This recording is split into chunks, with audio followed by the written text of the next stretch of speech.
This is your Nicholson Nugget of the day. I'm attorney Mark Nicholson from the law office of Mark Nicholson.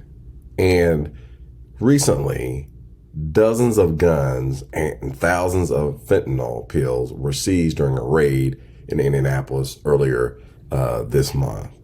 Now, the police claim that it was inside this home on Indy's east side where a man and his fiancee, the 3-year-old son, had amassed this huge arsenal of weapons, apparently, they're claiming, to protect his drug dealing operation. And the firearms included like 25 handguns, 5 rifles. They were confiscated when the Indiana Crime Guns Task Force searched the home and arrested this person. Now, according to the court documents, they say that this is part of a much larger investigation into illegal trafficking of fentanyl across central Indiana anyway. They say that Indianapolis is kind of, that hub, Indiana's that hub for the Midwest.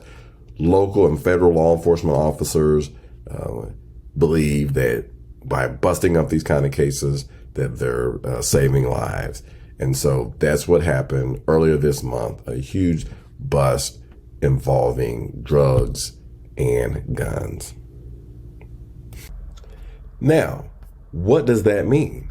Since there was this drug bust, what does it actually mean? Well, did the police have a search warrant to go in someone's house? The Fourth Amendment protects you from unlawful searches and seizures. So did the police get a search warrant, or was there some exception to the search warrant that allowed them to get into the house?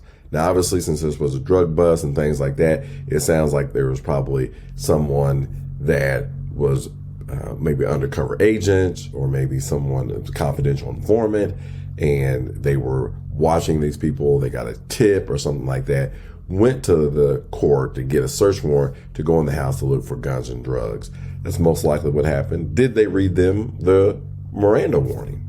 Did they get in there and say, you have the right to remain silent, and everybody knows what that is if you watch TV shows or you follow the Nicholson Nugget? So here is something that if there were some incriminating statements that were made, that they could potentially be excluded from court or being admissible if he wasn't read his Miranda rights. So there is a lot that the news doesn't tell us that has legal implications about how properly effective this drug bust was.